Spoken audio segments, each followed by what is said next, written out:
And what is up, YouTube? It's me, the Artisan MC. I'm going to react for you, maybe a little bit of review to Gran Turismo, the movie. Now, I tried to do this stream last night, and something was going on with StreamYards. So reluctantly, I do something that I never do, which is I deleted a whole stream from YouTube and StreamYards. Threw the shit away and tried to blank it from my memory because it was frustrating. So today I'm trying to do it and get this in. So hopefully the signal is good. You can hear me clearly and all that other good technical shit that just seems to keep going wrong every time I'm trying to do a stream. Like right now, I didn't see an alert pop up at all. So if you're one of the few people who actually got an alert, thank you for showing up. And to the people who might watch on the playback, we missed you. So, what do I have to say about this movie? First thing I have to say is I like the trailers that they showed before this movie. It really did.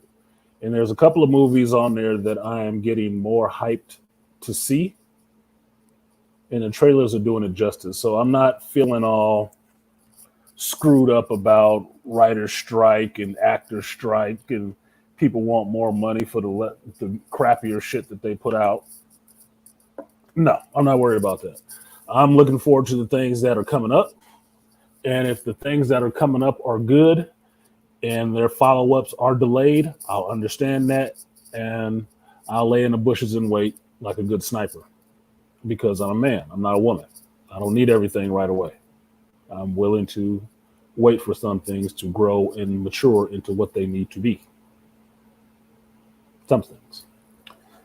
Other than that, before we get all the way into it, like, share, subscribe, support the stream if you feel so inclined. The banner on the bottom is for you, not me, because this stream does not run on hopes and dreams. It runs on green, just like every other thing. So, Cash App ring would be nice.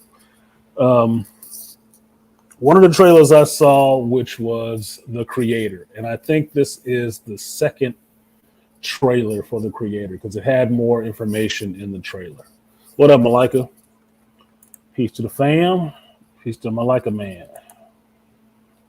Fuck out of here, fly.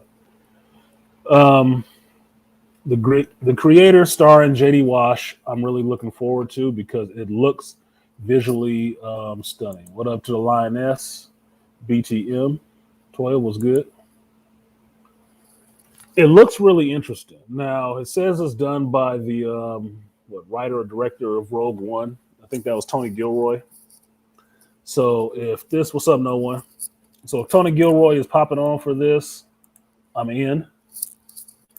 And I'm down for that. Shout out to Malika. He said, for the coffee fun. Appreciate you, Malika. I'm back to working out now, so I got to stop the coffee. I got to get back on my actually just drinking some water or some juice. Get some juice in my system because brother looking kind of pudgy. I don't like that shit. Brother looking kind of pudgy. So let me stay focused. Shout out to Malika. Appreciate it.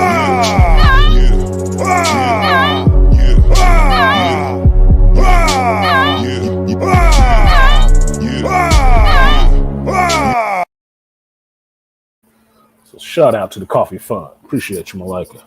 Donating on the super chat side. So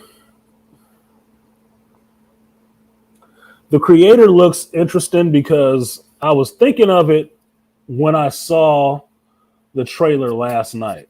And I was remembering a dream I had a long time ago. And I wrote this dream down, so this is not bullshit, because that's what you're supposed to do. You're supposed to write down your dreams when you have all kind of visions and stuff like that. You write them down and keep them so you can remember them. And part of this dream that didn't make any fucking sense to me, I probably shouldn't say so I can see if it shows up in the movie or not, because it will go into another thought I have about ideas being shared, and that if you don't use an idea, the universe will move it to somebody else to use. It can either work through you or will work around you. I'll put it out there because that'll make it seem cool. Anyway, the dream that I had, it was The world that I was in was mixed with technology and feudal Japanese culture, and it didn't make any sense, right? And I remember houses on lakes with reeds and stuff, but levitating cars and shit like that, and it didn't make any sense. Like having maglev cars at the same time you're having this feudal lifestyle, just living on the river or something like that. It didn't make any fucking sense, right? But yet and still, that was the dream, and I wrote it down. I drew pictures of what I saw and remembered in the dream and whatnot. I keep all of that shit. I am a hoarder for information, right? So, watching the trailer last night for the creator, I was really keying in on that. I said, "Damn, that does look like some of that shit out of my dream I had." And I really want to see this world. I want to see what the actual secret weapon is outside of this little girl, because I think I figured out the movie. And like I was saying last night, I hope I didn't figure out the movie, because that would ruin it for me. I don't want to think I figured out the movie from watching the trailer. That would be really messed up for me, because I'm a cinephile, I'm a moviegoer, I'm a TV watcher. I don't want to figure it out before I get there. I really don't. That's disappointing for me. It ruins the whole experience of having a good story told to me. It ruins the whole fucking thing. So I'm hoping I didn't figure it out.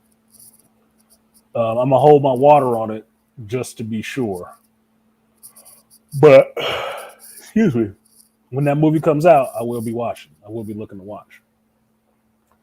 The other movie that I saw a trailer for again was Equalizer 3, starring Denzel Washington.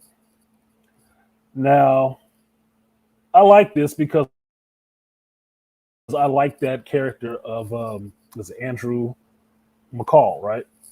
I like that character. That was a character in the same vein as the John Wick character. It came out around the same time with some people that you really don't want to actually be messing with. They out there in the world living their lives until you cross, their honor code in a sense. And once you do that, you will end up discovering that this regular, non-assuming person was the worst person you ever could have met in your damn life. I love stories like that. I do. Partly because it can get into a revenge story, and the other reason is leave motherfuckers alone. Leave people alone.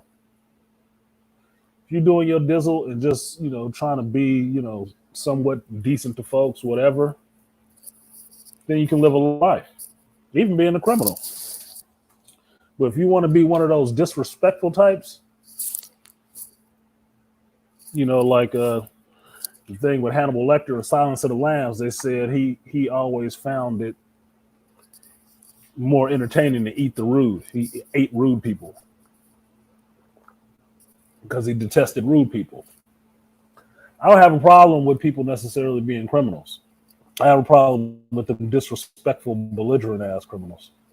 So seeing them get done in a movie by somebody who has that same kind of feeling as me, oh, that's entertaining. That's good entertainment for me. So I'm looking forward to see character again by a director that I like, Antoine Fuqua, doing it one more time with an actor I enjoy, Denzel Washington, again. I'll watch that shit again. I will. I like the movies that Denzel's put out. I like the movies his son is putting out, even before I knew it was his son. So I'm definitely going to show up to support both of those brothers, Antoine and Denzel, to see Equalizer 3, because I saw Antoine's last movie on Apple TV with Will Smith, and now I'm forgetting the goddamn name of it right as I'm thinking of it, and I don't think it was Emancipation. But I saw that last movie because I like Antoine Fuqua. I do. I support his work. It's a good brother. He do some solid work, and he's turned in some bangers that I enjoy. So I will always show up to watch that. And men are always masculine in this movie, so why wouldn't I show up for that? Why wouldn't I? The other movies that popped up there, one was really interesting. And the one that was really interesting, and I'm looking forward to seeing in December, is the Wonka movie, starring Timothy Chalamet. Now, I haven't been able to pick Timothy Chalamet. I'm probably saying his name wrong, but that's the way I'm saying it because I'm trying to sound French. But what up, BMT? My trigger man is in here. Driver, I'm the shooter. Don't be fucking with my Gouda.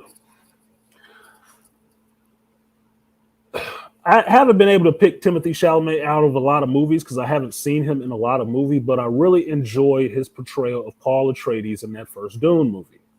I really did. I thought it was really good. And that's good in comparison to Kyle MacLachlan playing Paul Atreides and the other guy, I'm forgetting his name, playing Paul Atreides in the Sci-Fi Channel movies, right? This is matching him up to two other people who have played this role. I'm believing his Paul. I like his Paul because his Paul is younger. Right? I'm really liking that because having read through most of those books, now I get it how young Paul is.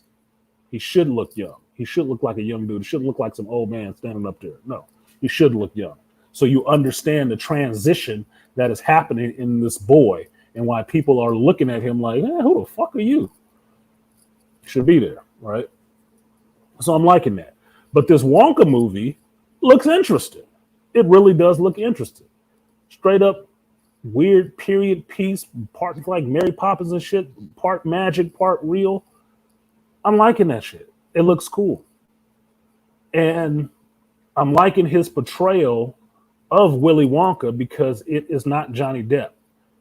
It's like it has some quirkiness from Johnny Depp, but again, it's his portrayal next to Johnny Depp's portrayal and Gene Wilder's portrayal. And I love Gene Wilder.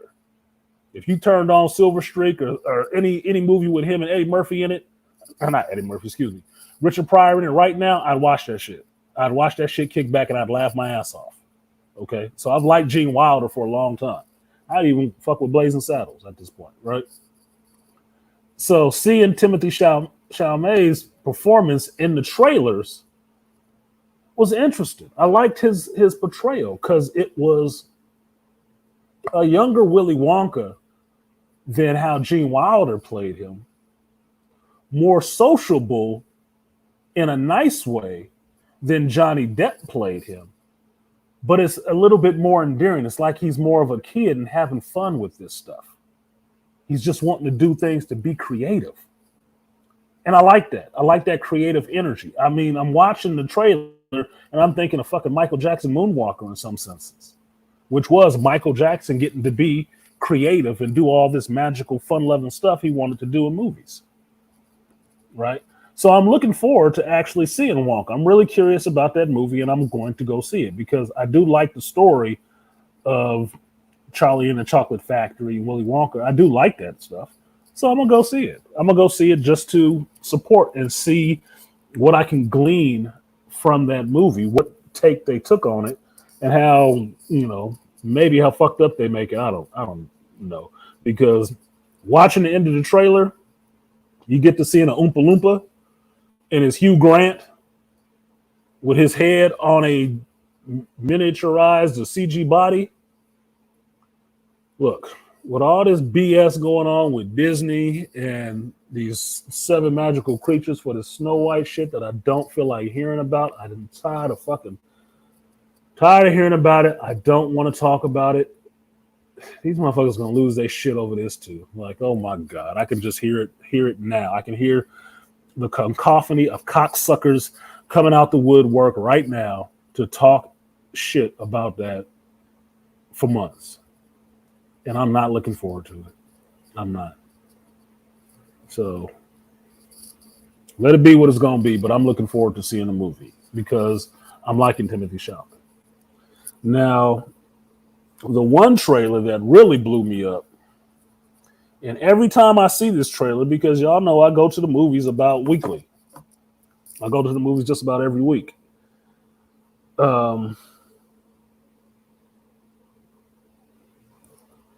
Before I get to that one, I'll get to this one.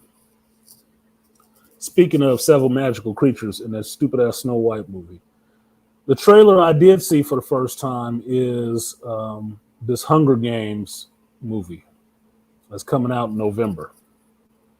Comes out November 17th. And it's Hunger Games Ballad of the snakes and birds or some bullshit like that. And sure enough, front and center in this movie is the same chick that's out here running her mouth about this Snow White movie and really just causing a stir, which is Rachel Zegler. Now,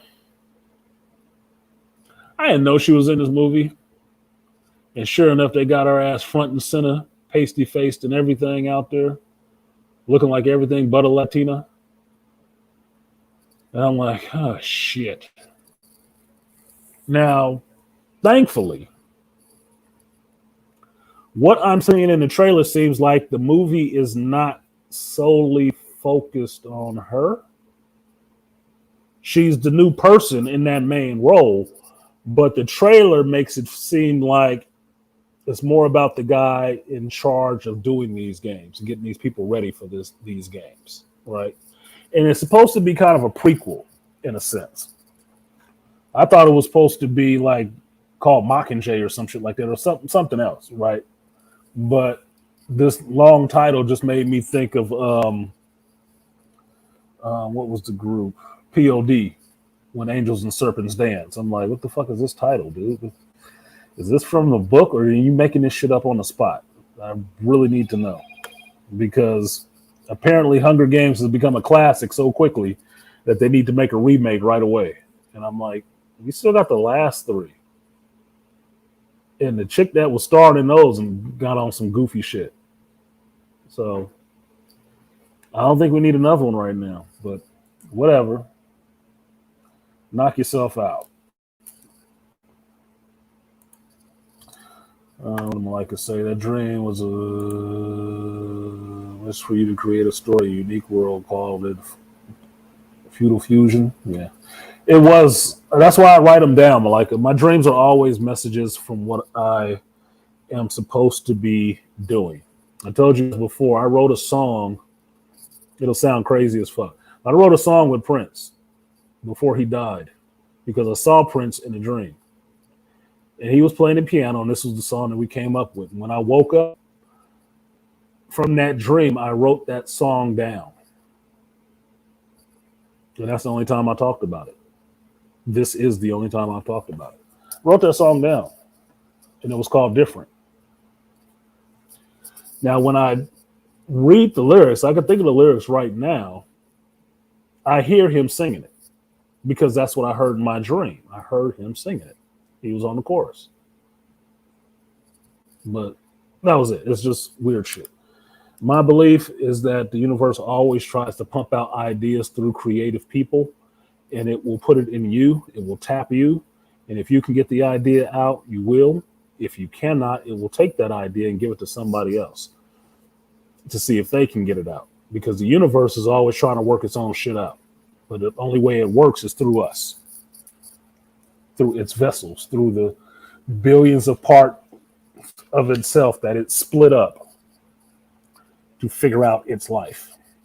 So that's what I think it is. That's why I think the ideas move around.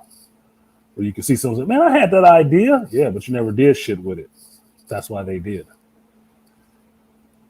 Double tap. What up, Artie Idmore? Doughboy in the building. So anyway, this Hunger Games movie is coming out, and not really interested in seeing that necessarily. I may watch it. I think there are some faces in it that I might want to see. But with all this bullshit that's going on with Rachel Zegler and the Snow White shit and how she keep coming out saying some goofy shit, I really don't want to support her. I really don't. I'm tired in the sense of irritating women in Hollywood. Mouthy, irritating actresses in Hollywood think they are recreating the fucking wheel because they stood on their mark and remembered their lines and emptied their head enough for somebody to pour some other words into it. No. I'm done. Look, I'm too old for that shit. I don't know who you're talking to. You damn sure can't be talking to me. What up, Caribbean Kareen? This was an excellent movie. You loved it. Should let you up here to give your review. So that was just the trailers. I was waiting to see if the actual attendance stabilized in this bitch before I got into the movie. But I gave y'all 23 minutes of that shit. So short attention spans have came and left already, I guess. Or it's YouTube fucking with them. I don't know what the fuck it is. Maybe I'm boring. I don't give a fuck.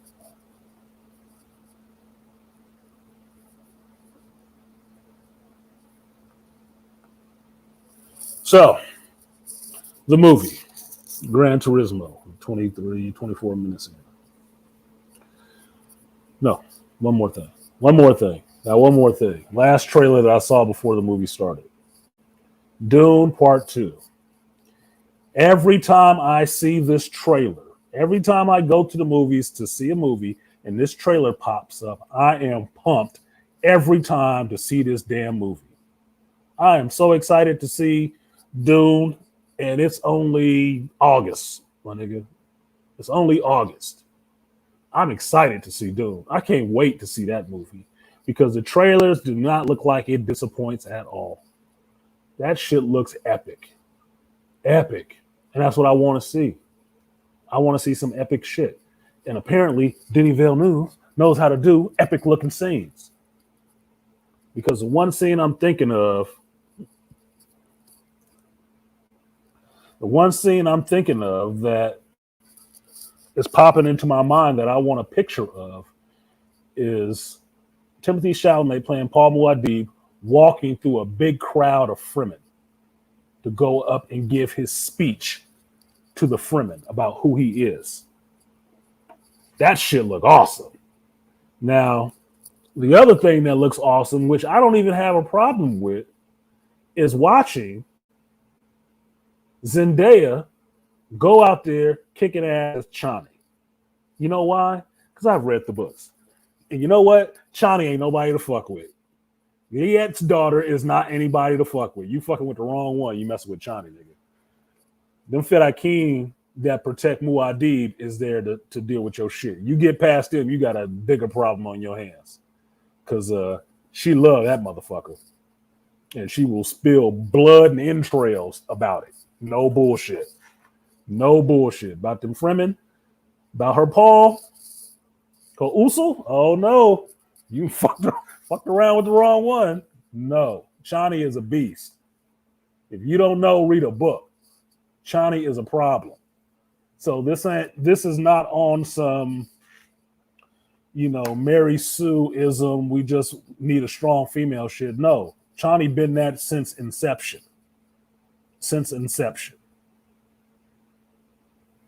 When Herbert wrote that book, that's how he wrote Chani. Chani was a badass and a whole problem. So I'm looking forward to seeing that shit because I like that character of Chani. Chani was not a slouch, nigga. And not just because she was a fighter. She was a fighter. She was a Fremen. She was his love. She understood what he had to do. And she stuck by his ass. No matter what, nigga. No matter what. Karine said she read the book 2 years ago for your recommendation. Thank you, Karine. That's very good. Did you keep reading them? Because it's like 7, 8 books. Keep going. I stopped at, I fell off at God Emperor. Not that I was no longer interested. I had other shit I had to read too. But I had read Dune at least 2 or 3 times beforehand. But when I found out there was more than just those books and that those other books were worth reading too, I went through those. I started going through those based on BGS and Grinch's recommendation. I read through those. I was not disappointed. I was mad I hadn't read them earlier in life. Same thing with the Foundation series. So yes, you should actually, y'all got time and audiobooks is there and cheap. You should let somebody talk to you about Dune for the next month or two and get caught up on all your shit. So when the second movie comes out and you hearing people online all excited and talking about stuff from the books, you know exactly what they're talking about and if they read the shit or not. See, Karine on it. Look, she says she's reading Children of Dune right now. That's what's up. Good job. And see, since you're reading Children of Dune, when I say this, Karine, you'll understand. One of the reasons I'm so excited about part 2 coming out for Dune I want it to do well. I think it will do well in the theaters regardless. But I want it to do so well that they greenlight a third movie so we can get to the Children of the Doom stuff. Because I want to see Leto II.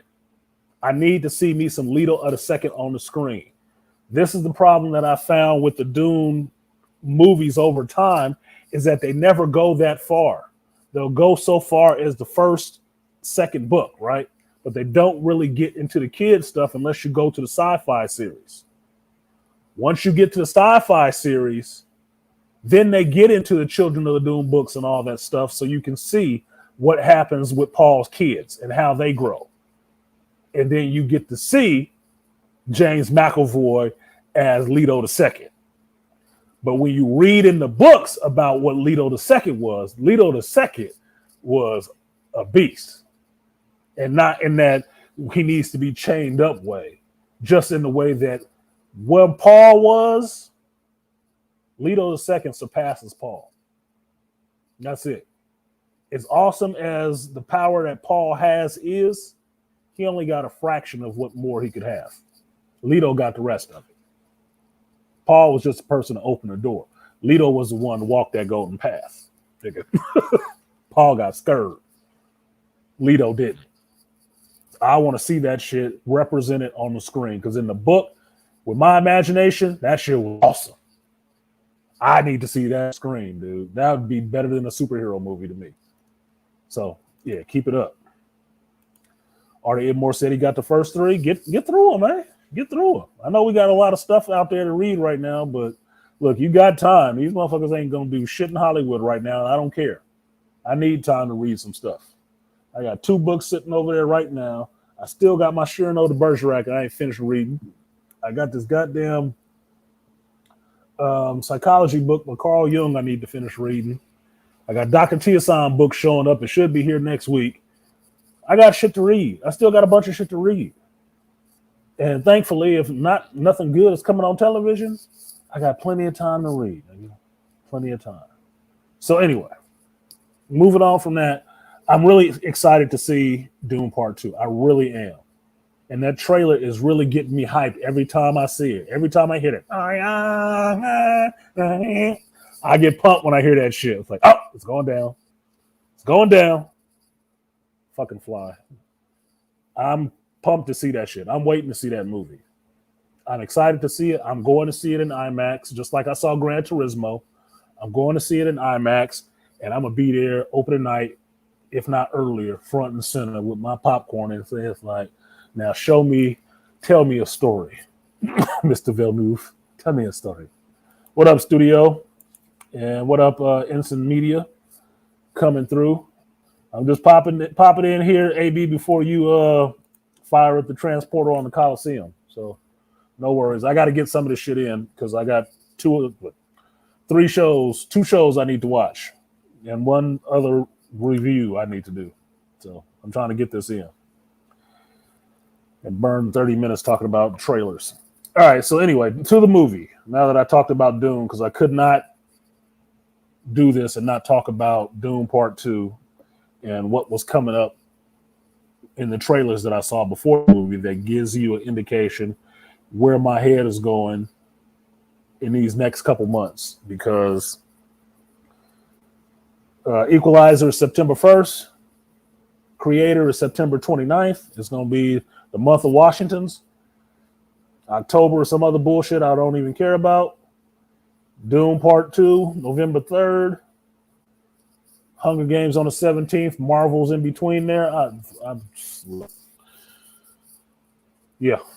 And then December, Wonka. So, yeah. I got my next couple months planned out for movie watching at the very least. And I'm not watching everything. I still have not seen that Turtles movie, and I had no interest really in going to see it. Even as a Ninja Turtles fan, I just didn't care. I saw Spider-Verse. I'm good on animation for this year. Let's move on. So, moving on to Gran Turismo. As you guys know, if you've scrolled through my playlist on my Killing Time playlist, Gran Turismo is one of the games that I play religiously on there. And I've liked Gran Turismo. I think I got onto Gran Turismo at number 3 or 2. I think it was 2 or 3 on PS2. And I got onto it because my boy Jeff, the one who used to own the comic shop that I got it from, he played that shit. And he played it with the whole steering wheel, foot pedals, and all that shit. I didn't do all that. I'm a console player. I use a console. I didn't have the luxury of having a good easy chair and a table and all the rest of that shit. I didn't do all that. Right.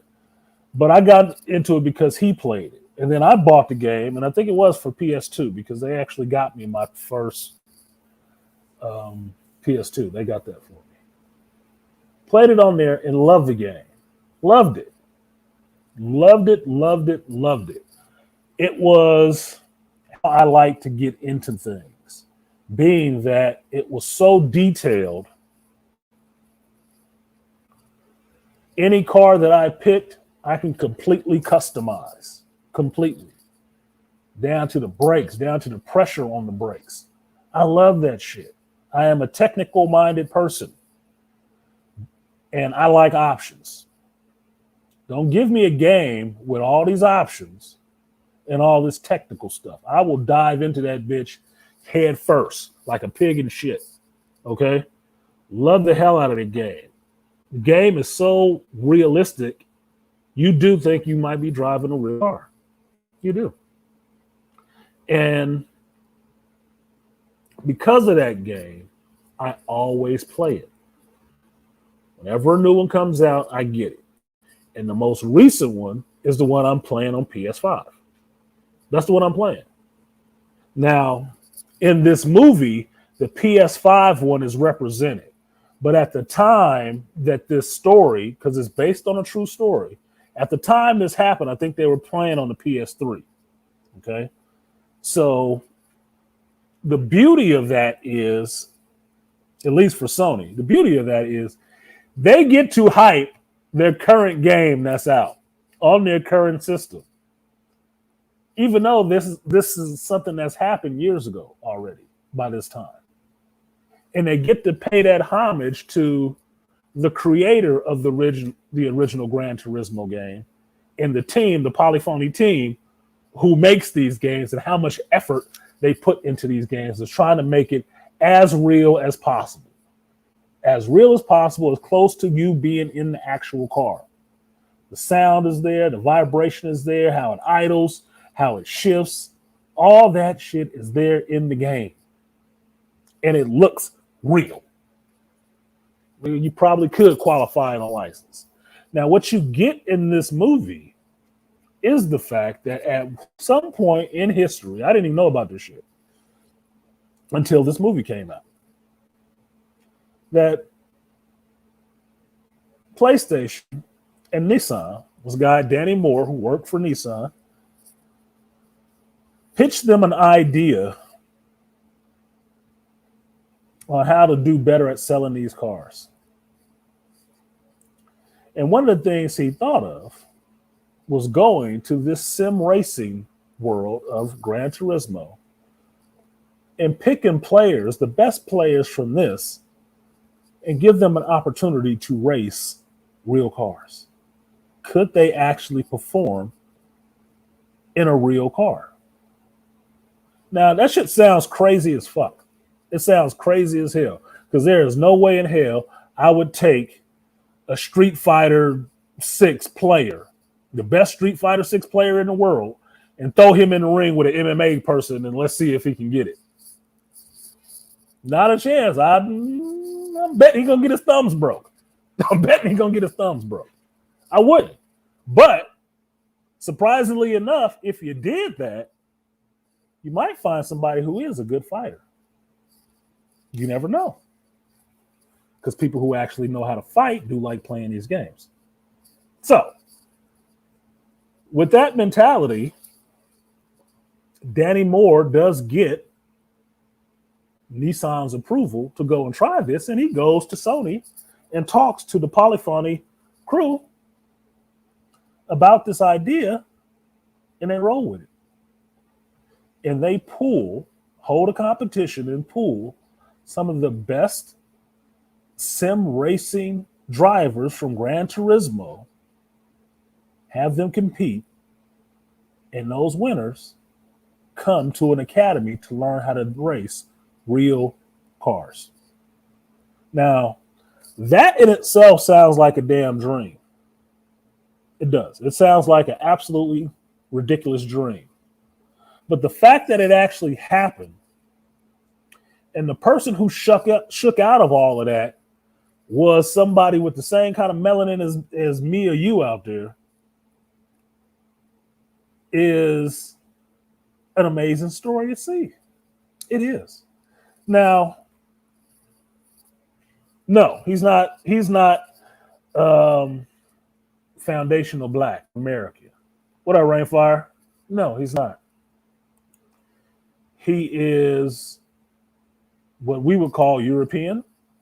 He's from Cardiff, Wales, and if you know anything about British television, as soon as they said Cardiff, and I was like, oh shit, there's a riff right there. If you're a Doctor Who fan or a Torchwood fan, you know some shit go down in Cardiff. But be that as it may, no, he's from Wales. And the kid's name was Jan Morgenthau. I'm going to fuck up his name. He got a long name. It's like it's Norwegian or some shit. Right? And this kid won this competition and shook out of the competition. No one. I was trying to stay away from that. Stop it, dude. Light-skinned power should shut up, dude. I was trying to stay away from that. Yeah, by the power of melanin. Right? This kid shook out of there and got to race actual cars. Actual Formula cars. Now, as crazy as that does sound, a video gamer winning a competition to learn how to race cars, learning how to race those said cars, and then actually competing, the motherfucker could win too. Like, what? Shut up, art form of light skin. Shape of male, form of light skin. Well, mixed race. Quit it. Now, see, shit like that is why I don't think more people are seeing this movie. That's the reason. Now, funny enough, if you see my thumbnail, I picked that thumbnail for a specific reason. The reason I picked that thumbnail, let me see if I can bring it up real quick. The reason I picked that thumbnail, I don't know, it's not on the computer, so I can't pull it up, is because it shows both people. It shows the actor that's playing Jan, that's his name, Jann, which is Archie Mataku. I'm fucking up his name. Sorry, Archie. I'm an American. We dumb like that sometimes. And he has an African-like name, Metakiwi. Not only does it have him, but it actually has Jan. Damn, let me say this boy's name right. Mardenborough himself on there too. And that's why I put it up there. So you can see the real person. This dude is not that old. This was not that long ago. This is recent history. Recent. He's still racing. This is recent history. And this is a young melanin black looking boy doing it. You'd probably never know if you don't watch Le Mans racing or no shit like that, or play Gran Turismo, or give a fuck about car racing anyway. You probably wouldn't know anything about that. Because I can best believe I ain't never seen him on a billboard. Eidos or not. I don't give a shit. This was one of the reasons why, when I saw the trailer for this movie, outside of being a video game fan and a fan of the Gran Turismo game and playing it and enjoying it, I saw the trailer and said, this is a black kid? Get the fuck out of here. Really? I got to see this movie. I got to see this. And I can tell you this. I was not disappointed in watching this movie. I wasn't. There was no disappointment on me watching this movie. This movie ended up having the video game aspect covered, history covered, this kid's story covered, the struggle, the hero's journey, Malika, in this covered, tragedy covered, positive father son nuclear family relationship covered. No rainbow flags. Only rainbow flag was on somebody's car because that's how they painted their fucking cars. Covered. In a story of a boy getting better and triumphing over and through adversity. Was his daddy black and his mama white? Yeah, as it matters in Europe, because they don't do black and white in Europe. His daddy was probably African, and his mama was probably European. So fucking what? Told y'all, I'm not one who gives a shit really about that stuff. I live in this world. I didn't grow up in the South and in, Jim Crow and all the rest of that shit. Women is women. And given your cultural alignment or your place in the world, they're going to be on the same shit. No matter the color. They're kind of all pink on the inside. Just saying. Some of them can just cuss you out in a different language.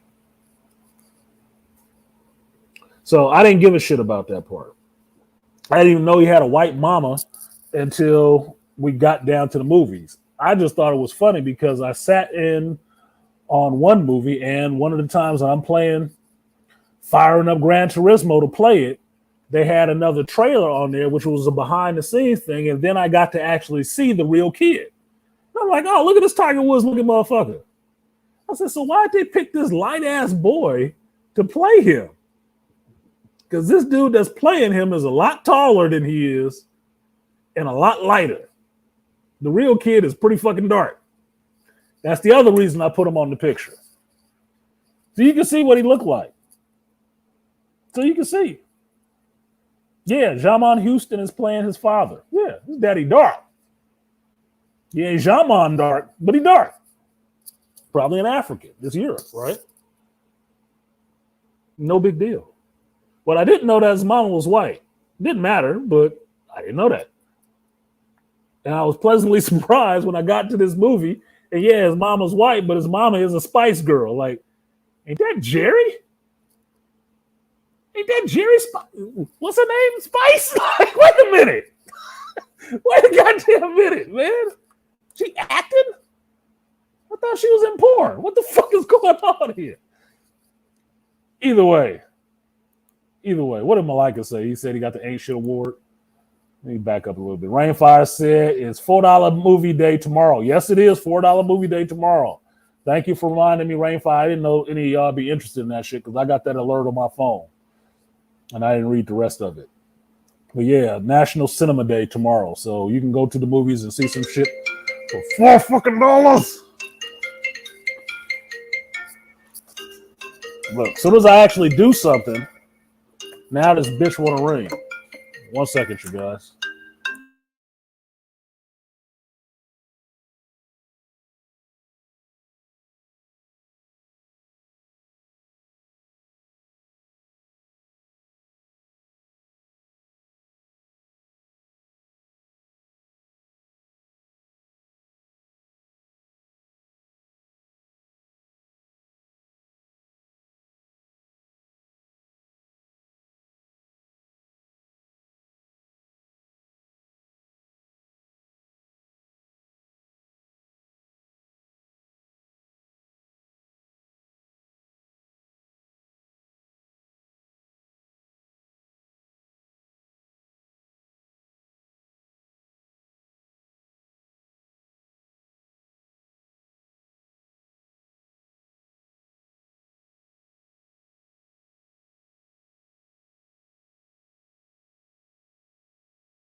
All right, you guys, just 1 second. Of course, this motherfucker called.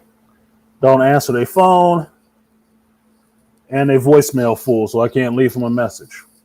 So now I have to see what the fuck is going on with this thing. Now I gotta chase people about shit. Fucking water leak, of course.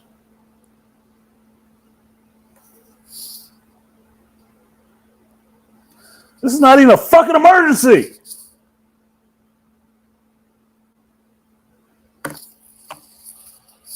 How the fuck would you know what's underwater, underground? Dumb bitch.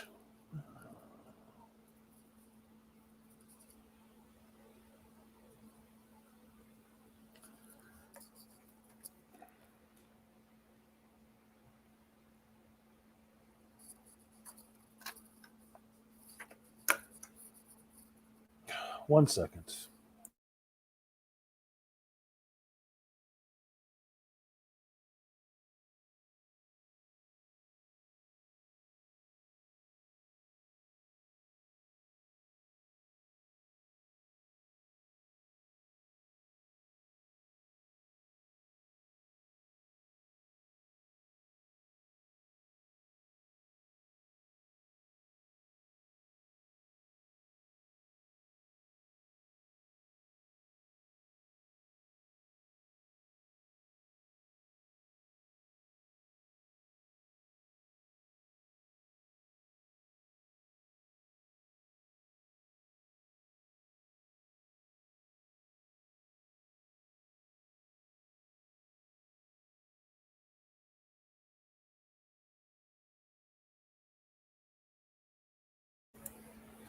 All right, the clock has started running on that one.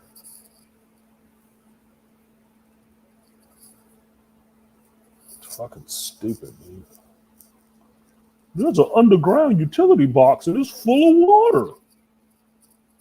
Did you have your fucking sprinkler on? Maybe it always fills up with water. Is your house dark? There's electrical lines under there. Yeah, encased in plastic. Fucking stupid people, dude. Fucking stupid people. What do you think? Somebody's about to run out here and start digging up your fucking front yard? Or draining water out of an electrical box?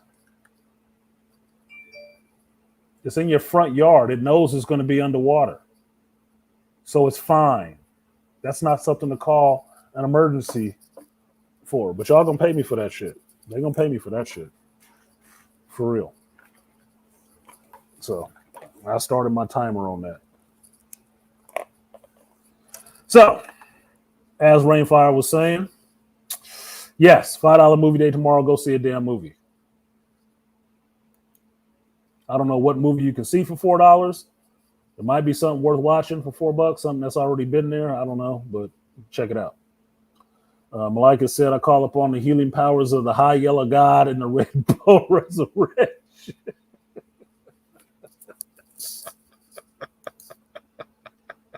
Grow up!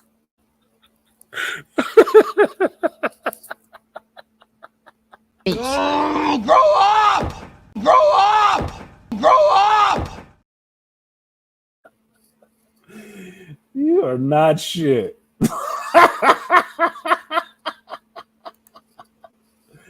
You are not shit, Malika. I know you don't claim to be. Good that we're in agreement.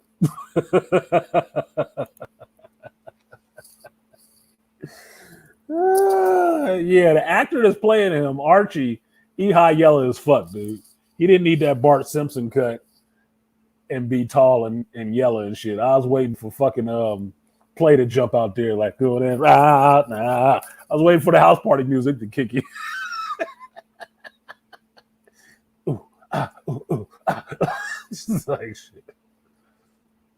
Killing me. So the story hits all the beats and pumps on all cylinders, all puns intended. That's the making of a good story. It does. It was a good story. It was a good story. And I can tell you this for the movie. I really enjoyed David Harbour's character of Jack Salter, excuse me, Jack Salter. I want to find out more about this dude, because if that was the way he was talking to them kids, he was telling them straight up. He was giving them straight 100 no chaser and telling you, I don't think you can do this shit. And I'm going to prove to these dumbasses that you can't. That was his fucking, his entrance speech to these motherfuckers. You can't do this. And I'm here to prove that you can't. Not they friend, not they buddy. Let's all have a good time. No fucking way. You ain't got no business out here, and I'm going to prove it. I'm going to break you. He came out there like Ivan Drago on them bitches. I must break you. And sure enough, it was training. It was training, right? But seeing how he developed a relationship with this kid, it motivated him. And actually, in the story, the kid helping him get over his own trauma as well by completing something that neither one of them could do. That was the mentor or the master getting to see his student surpass him for him. And I'm like, damn, that was an awesome fucking note. Jesus, this isn't a video game car racing movie? Get the fuck out of here. That was awesome. I really did. There was a point in that movie that I was shocked. There was a point in that movie I felt a little misty-eyed. There was a point in that movie I'm like, God damn, Jamon Houston is really acting in this. Oh my fucking God. This is dude, you a long way from being one of Ronan's stooges. Holy shit. He was really acting. I felt something for his ass playing this kid's father. And seeing how this kid was doing what he was doing for his father. Keeping his father's love with him the whole time. That's another movie in a short amount of time with a good father message or a good family message, fathers and sons, and it's getting shit on left, right, and center and ignored. Second movie, in less than a month's time, Blue Beetle, Gran Turismo. And at the heart of that movie is the same thing. A nuclear family, mother, father, son, brother, sister, don't fucking matter. And they stick together. And a father and son.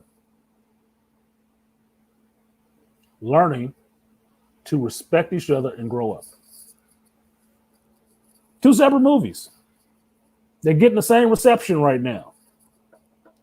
You already knew it was going to get that shitty reception since Jamon Houston was playing his daddy. You already knew. What? A black father? Get the fuck out of here. We don't want to see that shit. Fuck out of here. This kid's black too? Nah. Anyway, that's a bullshit story. That could never happen.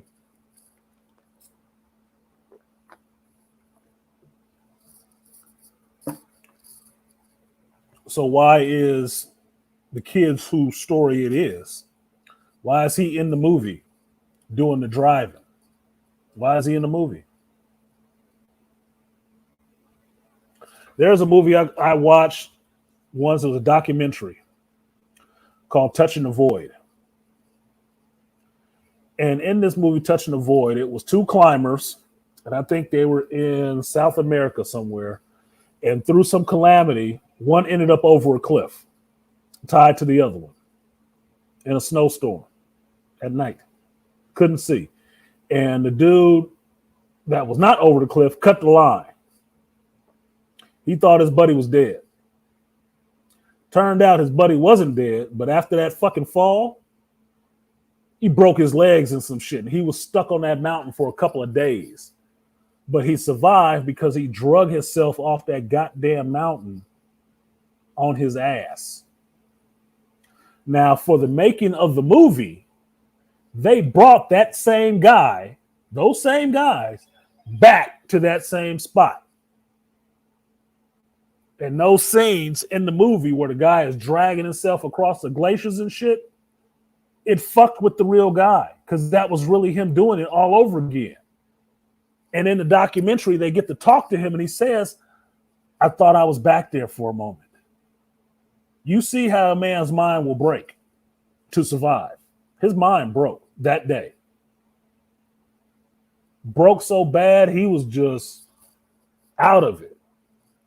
He was rescued because he was out of his goddamn mind. And being back there was fucking him up. I mean, seriously messing his head up. Like, I thought I was past. This is hard. This is hard. Him and his friend. Now, that was based on a true story, real story. This is the same thing. To see know that the guy whose story this is about is there in these driving situations, going through the same things that he went through before, is fascinating to me. Because it takes a pretty much strong person to actually do that. Especially if it's trauma. Especially if it's trauma. You got a young kid going through a traumatic situation that he never would have had to get through. Now, whereas in the movie, it might have seemed like it went a little bit fast. It's a fucking movie. He had to deal with it in real time. He might still be dealing with it. So I'm not going to fault the movie because they moved through it too quickly. Why the fuck would I do that? They got 2 hours. They ain't doing no 3-hour epic. So no. Now, all that being said, all that story and stuff being said, and the acting and stuff being good, the story being good, really having a good feeling when I left the theater about it. Soundtrack was good. They had one of my absolute favorite songs from Heat in this movie. It was in this movie. And it's called, I think I've played it on here before, but it's called God's Face Moving Over the Water. And I think it's by Moby. And it was featured in the movie Heat by Michael Mann. When that movie Heat came out, I bought that soundtrack, and that's how I know what that song is. I fucking love that song. I will listen to that song at 3 o'clock in the morning anytime I'm feeling really stressed. Anytime. Beautiful fucking song. They had that song in this movie at a moment in the movie where there is triumph, and it was fucking perfect. Perfect. I love that shit. Oh, and they got this song. I was clapping. And I had to actually question myself, why was I clapping in this movie? Why was I shocked in this movie? Because I didn't know everything that was going to fucking happen. You know why? It wasn't a fucking comic book movie. It wasn't somebody trying to regurgitate some shit I've seen already, that I've read already, onto the screen and give me their diarrhea version of it. It wasn't that. So I could watch it and actually watch it to be entertained by it and not watching it with the critical eye of what did they do wrong? What didn't they put in there? Didn't have none of that. I was able to sit there and enjoy the movie, and I can tell you it's been one of the more pleasant experiences I've had watching the movie this year. It was. It was in IMAX. It wasn't a packed house. And after watching that movie, it should have been a packed house because this is probably better than the other shit that was packed. It's damn sure better than Indiana Jones. I can tell you that for sure. For shit sure. Like I say, black father plus intact family plus son coming of age plus masculinity equals great story for building confidence, but won't be liked by the gynocratic masses. No, it will not. You might as well put this motherfucker next to After Earth. And here's the thing. In this movie, his father didn't even believe in him. His father got 2 sons. One son is out there playing football, you know, what we call soccer in America. And the father was a football player. His son, his older son, is following in his footsteps. His other son just sits in the house all day playing video games. The fuck you think his daddy was on? What the fuck you doing? You gotta get a real job, nigga. You need to get a real job. Now, you put it in the right context of when this story actually happened. It's around the PS3 times. Maybe early 2000s. Maybe. esports ain't really all that big of a thing, yeah, get your ass a job.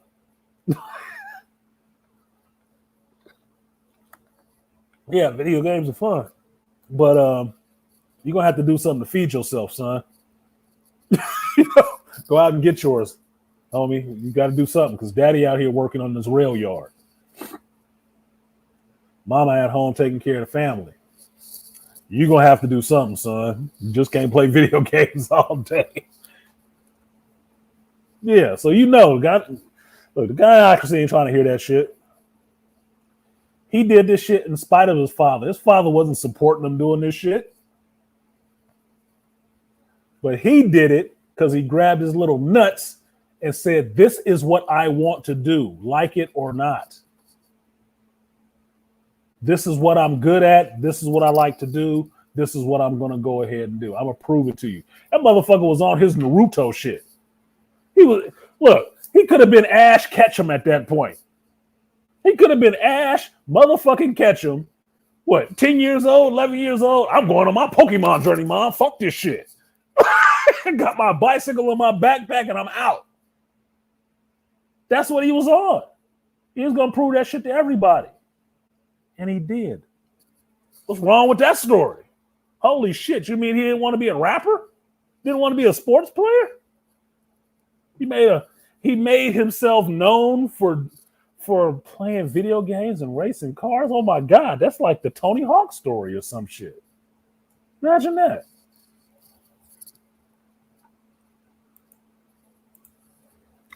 I just want to hear gives us free one time, and yes, I ain't shit.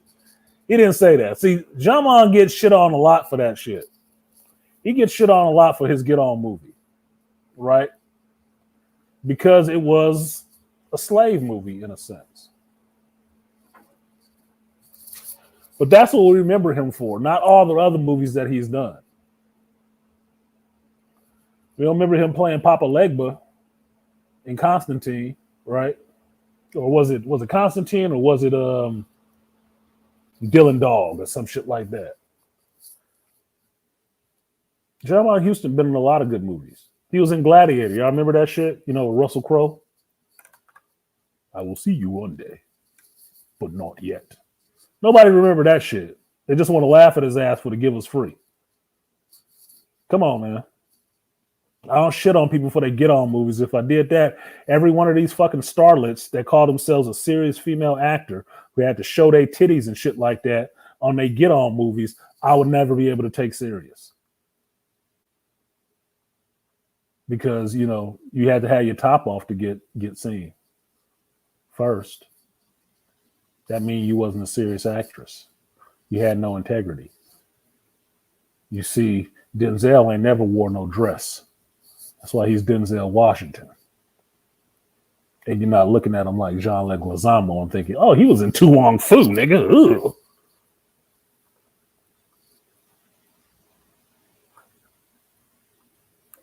There we go.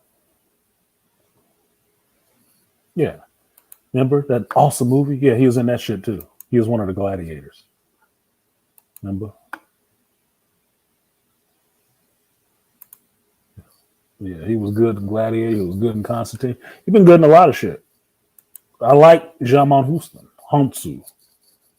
I do. I don't shit on him. See a looking ass. But that was his Get On movie. You didn't know who he was before that shit. But that Give Us Free makes you remember that shit. And for me, that was a powerful scene because if I know these motherfuckers and snatch me up from my country and I'm trying to learn their goddamn language and I'm trying to peep and listen to what the hell it is they're talking about, and I think I'm understanding what they're saying. No, this is what I need right here. Give us free. Let me repeat these words. How fucking sound? Maybe they'll understand it. It sounds like their language. Let me just imitate the sounds that I'm hearing that seem like they work. That's what you get. So I ain't coming at you, Rainfire. I'm just saying he done other shit other than that. Let's look a little deeper. Let's go past the tip of the iceberg.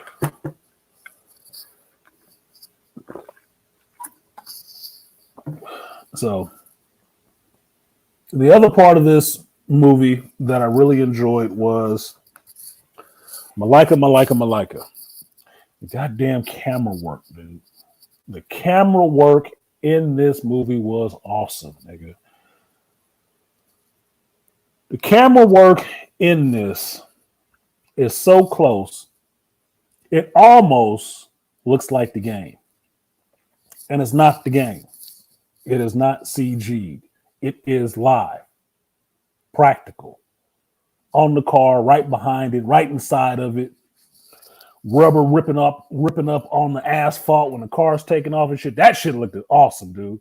It was some very, very awesome shots in this movie all the way through. That was one of my fucking notes that I was making. Like, damn, that's a good ass camera angle. Damn, that's a good ass setup. That looks awesome. When they get to racing these cars, nigga, you right there. You right there in it. And I was happy that it wasn't a bunch of jump fucking cuts because I would have hated that shit. There were cuts, but they were smoother. They had a good editor. So you could see what was happening with the cars and stuff like that. I'm like, nigga, he inside this car, it's a game controller. He using a fucking game controller right there, dude. Ain't no different. Modern race car, you got a goddamn game controller in your hands. Shifting with the fingertips and stuff. Come on, man. One thing you need your feet for is the damn throttle and the brake. Everything else is up here. Yeah, cinematography was on point. I would challenge you to watch this. And try to match it up to the video game to see if it seems any different. Because one of the things they did that I really enjoyed, and it brought me back to seeing the first Hitman with Timothy Olyphant in it. One of the things the directors did in the first Hitman movie is they used the camera angles from the video game. So that behind Agent 47 look where you could just see down on his head and his shoulders and you going down hallways and shit, they used that in the movie. And it made the movie better because it brought it back to this is from a video game. We're in the real world, but this is from a video game too. So it brought you, if you've played the game, you got it like, oh, this is that angle. It's the same thing here in the Gran Turismo movie. You get some of them same camera angles. You will think you're fucking in this damn car. If not right behind it, and you'll be into it. Like, okay, yeah, turn, nigga, turn. Because maybe it's just me. I caught myself body leaning too while I'm in there watching the movie. Like, not that line, right? The other thing that they did in it is they put elements of the game in there, which I thought were masterful. They gave you place indications during this kid's races so you could see where he was in the pack. And it's just like the video game. You know what place you in. But now you're getting this above view where you can see, hey, 12th place, 6th place, 5th place. You can see it. The other thing they did is they put something that you guys didn't hear me talk about because I never did that review, but they put his visuals into the movie. How the kid saw the world when he was racing after playing all these hours on the video game, how he saw the world is how you saw it sometimes on the track, to where he saw the line, he knew the road. You would see that at times too. And it was a cool indication of how the real world looks and what happens if you get really into a fucking game. Okay? If you get really into a game, the more real the game is. The problem is when you stop playing that shit, you see that shit in the real world. That's what makes Gran Turismo, but Grand Theft Auto so fucking dangerous. Okay? I noticed that from playing San Andreas.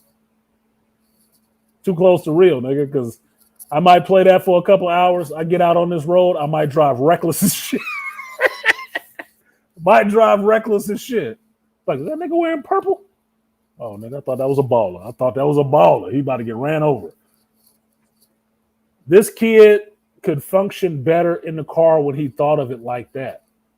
Because Gran Turismo's whole thing is that it is a simulator.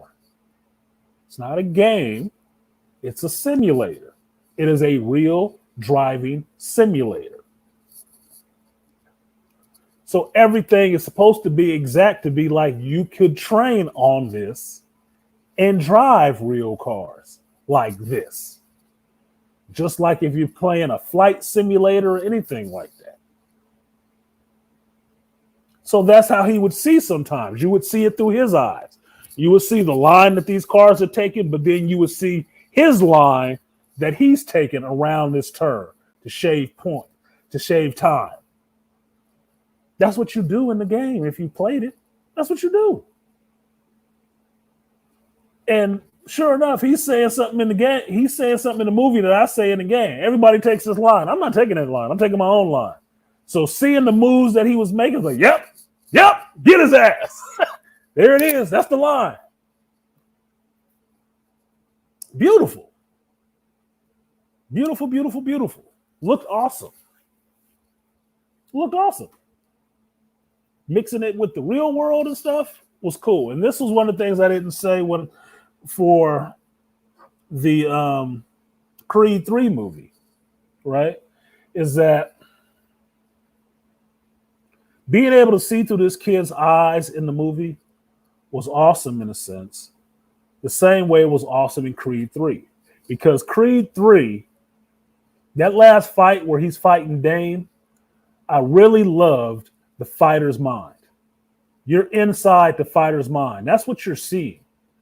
You're seeing them, anime or whatever you want to call it, version of what's happening in the fighter's mind, how he sees what's going on.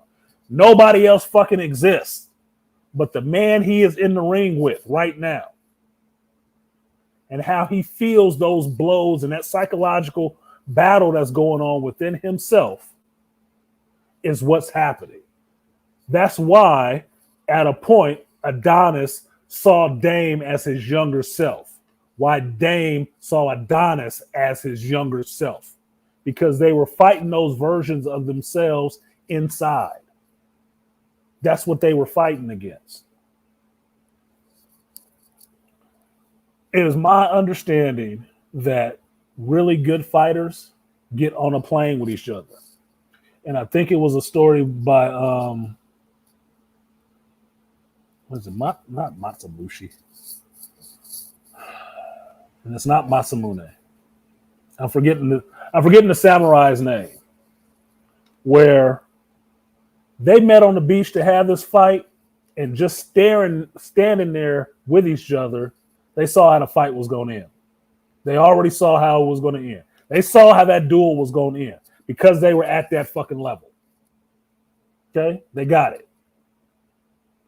That is what was happening in Creed 3 when you saw inside the fighter's mind, where you could see Adonis picking certain shots, seeing certain twitches and muscles and stuff like that, where you could see them inside this smoked out fucking ring and him feeling these blows coming like it's this time from his past.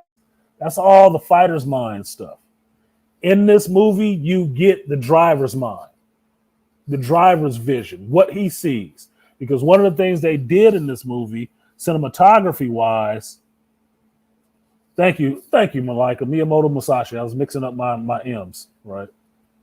Thank you. Musashi, that's what I'm thinking of. In this movie, the cinematography they show you how this kid, when he's in the zone going to the car, everything else is pretty much blurred out. He can see clearly in front of him, but a lot of this rest of the world is kind of blurred out, and it gives you the feeling like he's in a daze. Not really in a daze, he is focused. He is focused on what he has to do in this car and kind of freaked out at the same time. I dare anybody to jump in the car and punch it up to 280 around turns in the fucking rain and tell me how calm your ass gonna be. Look, I don't like driving in the rain in real life because people drive stupid. That's only at about 70 or 80. 200? Fuck you. Fuck you. I'm not trying to lose my life today. Not like this. Not at night. Not in the rain. 200? I might not have the balls. I don't do that shit on the video game. I don't. It's like, nope.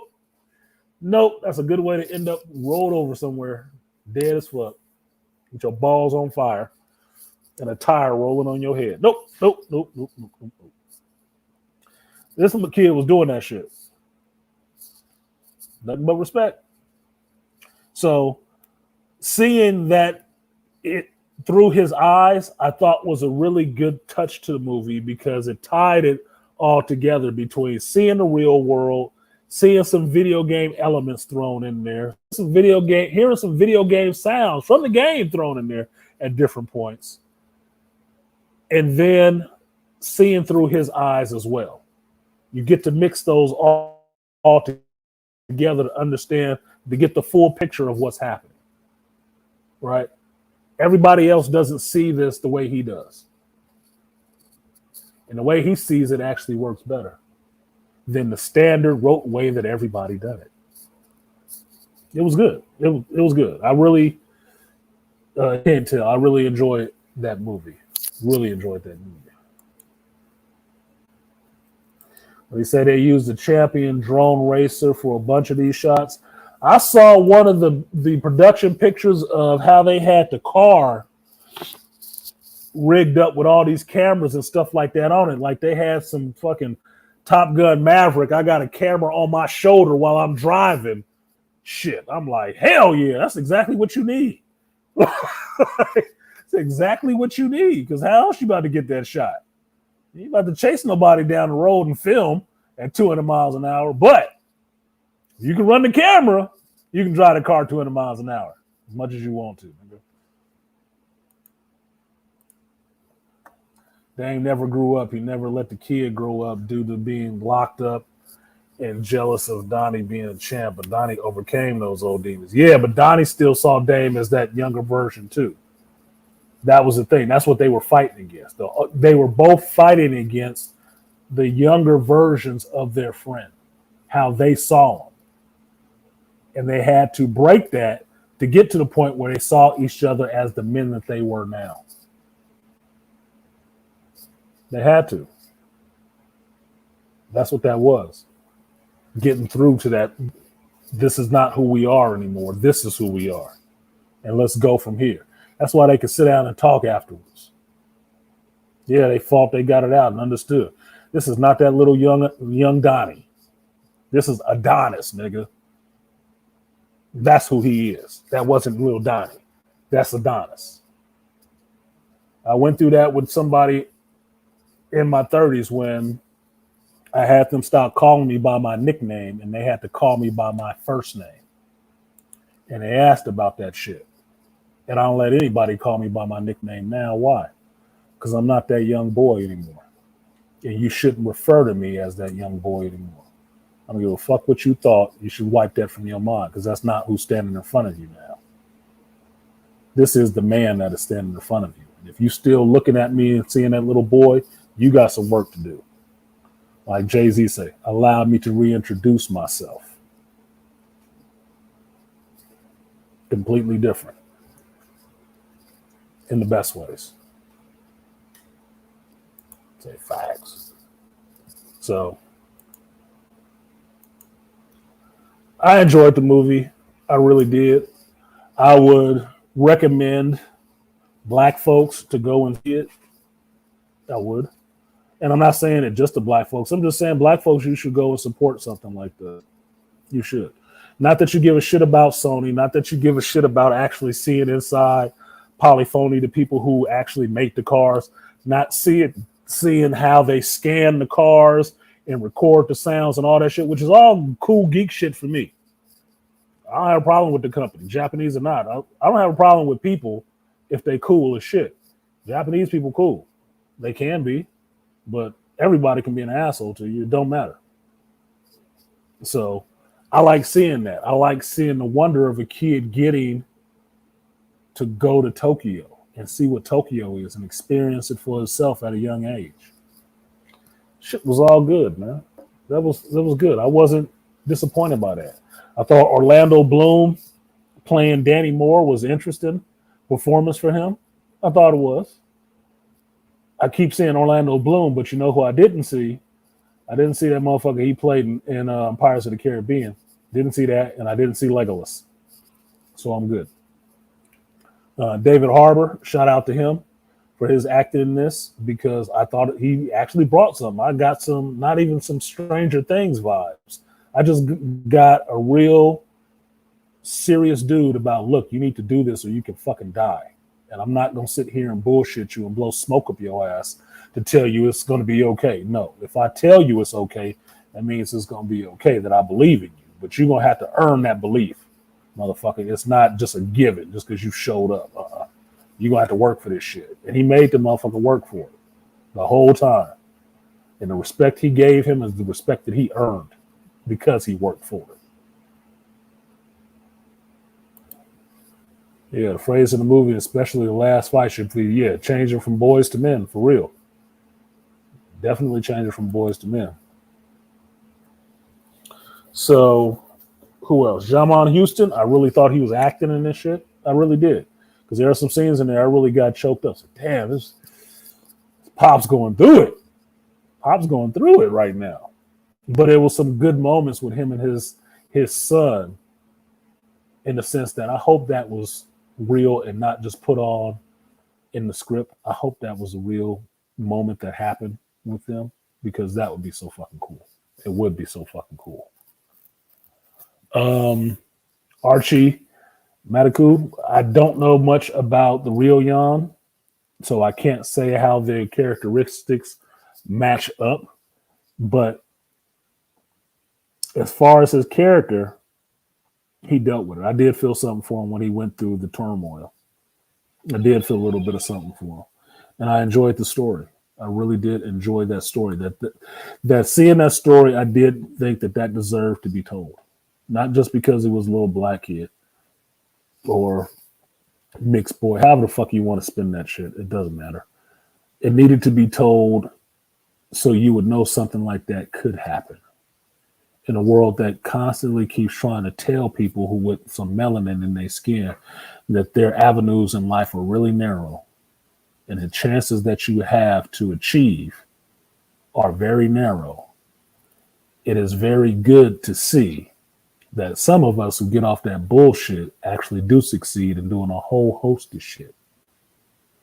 Now, the only problem that will come in is that a lot of us succeed in doing a whole host of shit as long as we mixed. That's the only thing that comes out of that shit. That it seems like it's always the mixed kid story. But if you listen to folks who know better about the ills of the black community, it's probably because some of that victim shit is dropped. Can't play all of that shit up the whole time. You actually have to produce. Just saying. So with that, I'm going to go ahead and get out of here. That was an hour and 30 with one contributor. Hopefully some of y'all feel inclined at a later time to support this stream. The phrase for the movie, especially for the voice. Okay. Same. I'm going to go ahead and get out of here and go to look at this water-filled box and then come back here and try to get my watch in for Ahsoka and the Foundation. Probably the Foundation first, because I keep putting off Ahsoka, which means I really don't want to watch that shit. I really don't, because people keep telling me shit and I don't want to hear it. But I keep hearing certain sentiments and it ain't necessarily good. I'm more apt to want to watch the Foundation that's rubbing me wrong and right at the same time than rush to watch Ahsoka. But I will watch it eventually. But with that, I'm going to go ahead and get out of here. This was my reaction to Gran Turismo. I recommend you see it. And if you can catch it on the $4, National Cinema Day, then watch it for $4. I don't give a shit. But make sure you go and see it. So appreciate you guys for coming through. I will see